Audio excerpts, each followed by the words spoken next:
মুসা আলাইহিসসালামের যুগের এক বিশাল ধনকুবের ছিল কারণ তার ধনভাণ্ডারের চাবিগুলো এতটাই ভারী ছিল যে তা বহন করতে ৪০ জন শক্তিশালী লোকেরও ঘাম ঝরে যেত। সোনা, রূপা, হীরা আর জহরত দিয়ে ঘেরা ছিল তার জীবন। তার প্রাসাদের দরজাও ছিল স্রেফ সোনার তৈরি।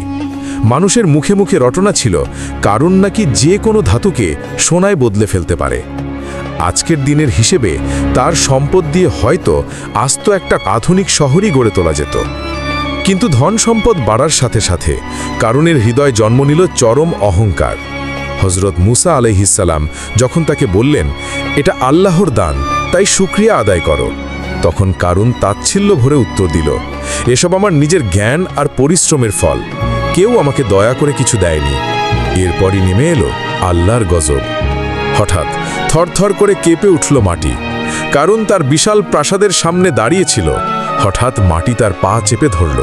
এক বিকট চিৎকারের সাথে কারুন এবং তার সমস্ত ধনভাণ্ডার জীবন্ত মাটির নিচে তলিয়ে গেল।